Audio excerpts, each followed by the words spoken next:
I'm Lisa. It's nearly a year since I tied the knot with Robert. We've been happily cohabiting in a cozy, budget-friendly apartment, sharing dreams of upgrading to a brand new standalone home. Despite his parents' residence being just a stone's throw away, they rarely drop by. Robert once mentioned, Mom prefers not to interfere in our marriage. That's why she keeps her distance, despite the proximity. Hearing this only deepened my admiration for my mother-in-law. For many women, the specter of a meddling mother-in-law looms large after marriage.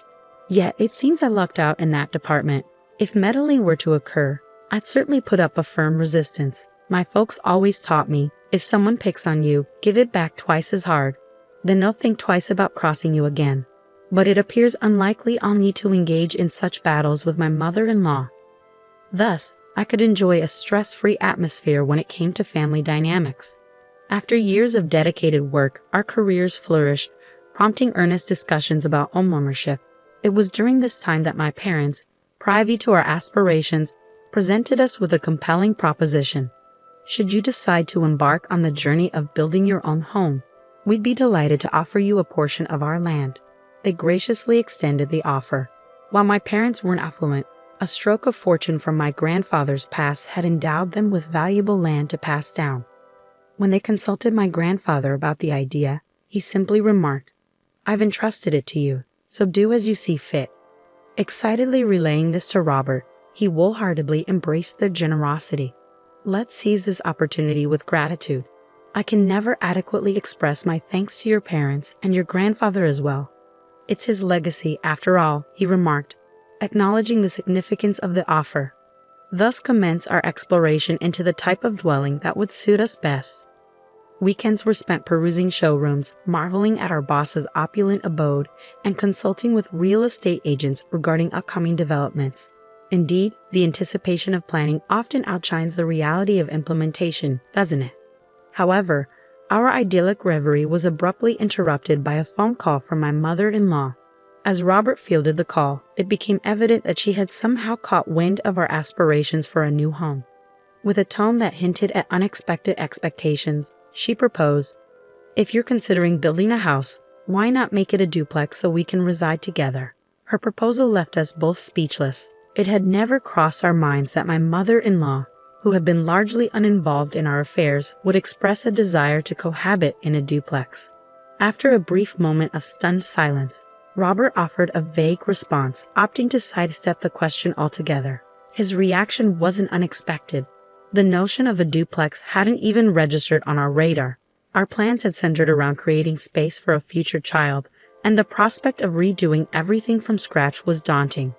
Yet, outright rejection of the idea risked straining our relationship with my mother-in-law. I shared Robert's bewilderment. We had committed to monthly family dinners at her place, and during one such gathering, she seamlessly picked up the conversation where we had left off. Even with Robert's brother, Mark, being a single father, she began, "Have you given any more thought to our discussion about the duplex? I truly believe it's a wonderful idea. What are your thoughts? We're more than willing to pitch in financially, and selling our current place should fetch a decent sum. Plus, with kids on the horizon, wouldn't it be beneficial to have us right next door for any emergencies? It's all advantages, isn't it?" With unwavering enthusiasm, she'd embarked on a rapid-fire enumeration of the benefits of a duplex. Despite my attempts to interject, she persisted. Admittedly, her points held merit. While the prospect of assistance during the arrival of a baby and the financial offer were enticing, I held firm in my belief that my husband and I were capable of handling any challenges that arose on our own. Trusting in the support of my own parents seemed preferable to inviting potential conflict by relying too heavily on hers. As she observed my contemplative expression, she pressed on, "Is it really so dreadful to live with us? I had hoped you didn't harbor any ill feelings towards us." But perhaps I misjudged. Her tone seemed to hint at disappointment, prompting me to feign obliviousness as I hastily departed her home. Despite my evasion, she persisted in bombarding my husband daily with the same plea, leaving me feeling increasingly stressed by the relentless pressure. "What's your take on this, Robert?" I asked, grappling with conflicting emotions. The idea of living together isn't entirely unfavorable. Having our parents close by could provide a sense of security. However, I'm hesitant to sacrifice our privacy and independence. After considerable deliberation, we reached a decision to politely decline my mother-in-law's proposition. Preserving our alone time took precedence in our minds.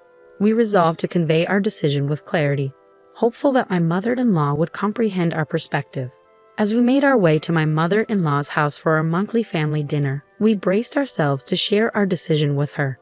However, before we could articulate our thoughts, she interjected, "Oh, regarding the duplex, we've already started making arrangements."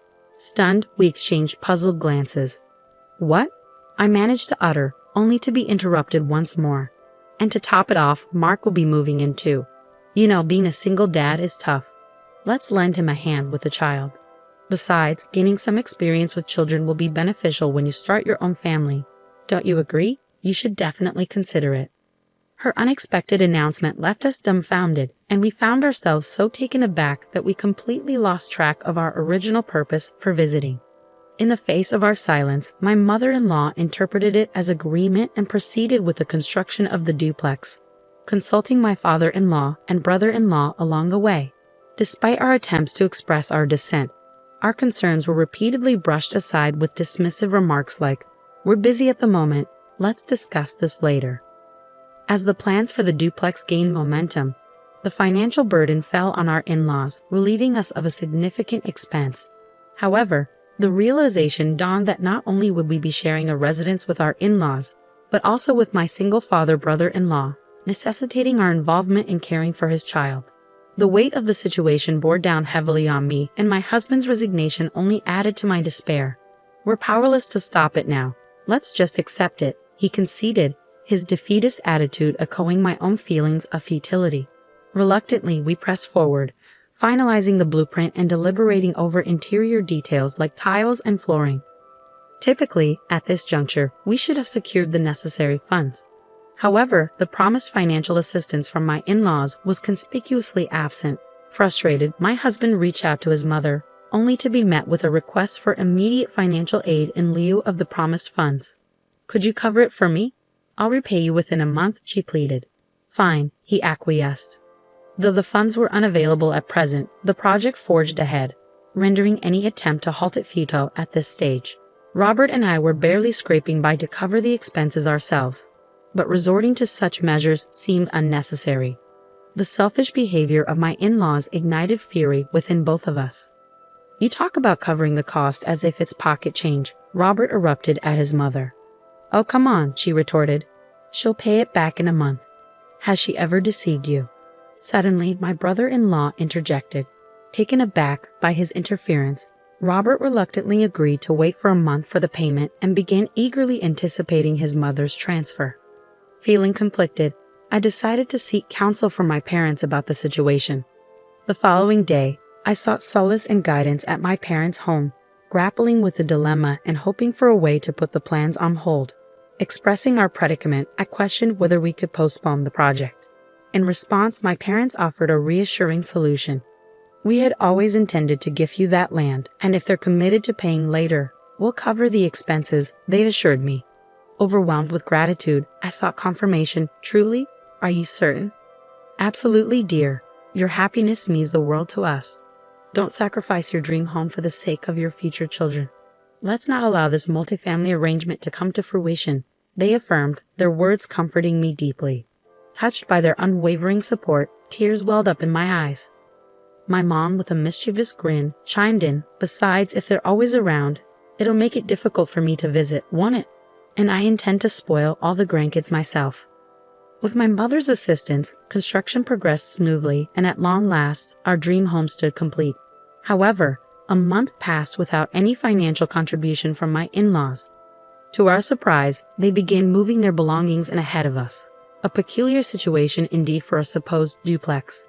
Where was our designated space? Since the funds for a duplex were never transferred, we hadn't constructed one.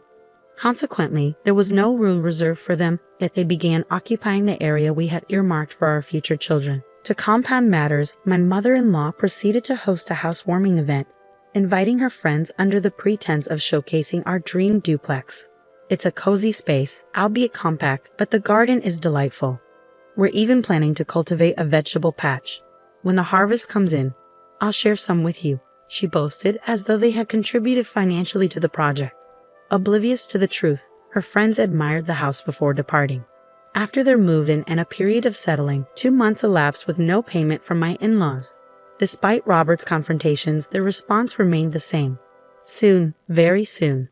This pattern persisted for 3 months, then half a year, without any change. To exacerbate matters, my mother-in-law abruptly declared, "We've decided against selling our house. Instead, Mark and his children will reside there," making it clear she had no intention of honoring their financial commitment. Yet, I wasn't taken aback. My husband and I had previously speculated that she had no intention of paying us. Then came her audacious request.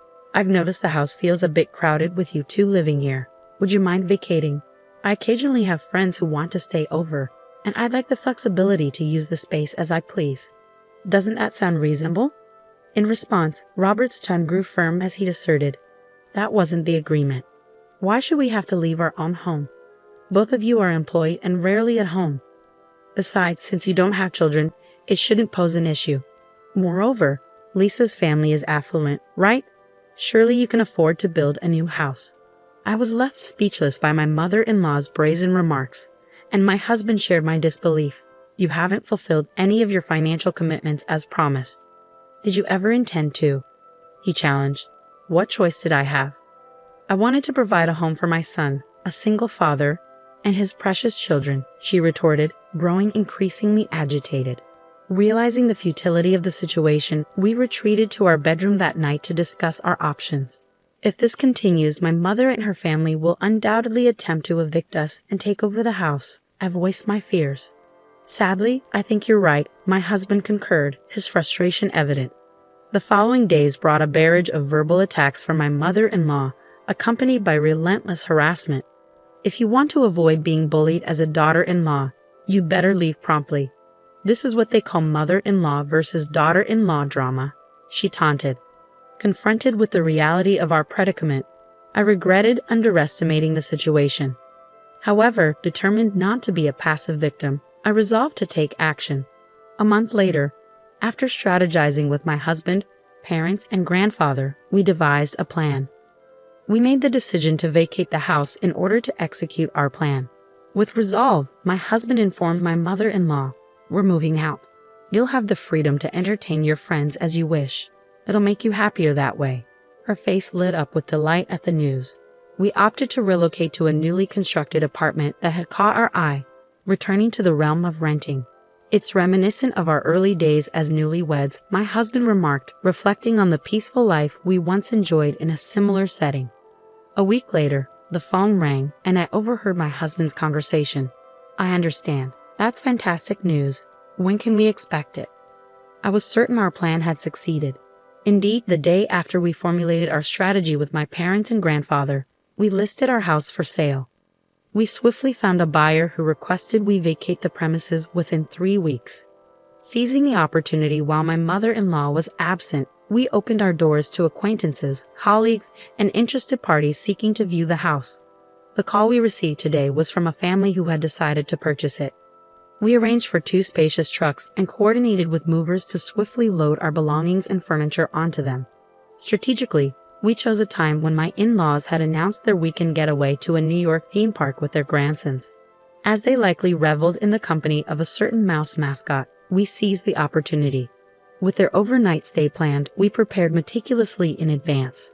The execution of our plan unfolded seamlessly, thanks to the efficiency of the professional movers. Packing was completed well ahead of schedule, leaving us poised and ready in front of the house upon my in-laws' return in the evening. Sensing the tension emanating from my in-laws as they entered the house, my mother-in-law's anxious voice pierced the air, demanding answers to the sudden change. Meanwhile, my father-in-law echoed her distress. Robert and I observed calmly from the outside, waiting for the opportune moment to reveal the truth. "Everything's loaded onto these trucks. The destination's noted on a piece of paper stuck onto them. Please proceed there. It might be a bit snug, but it'll suffice for the 2 of you. Well, perhaps it'll feel a bit crowded if you have guests over.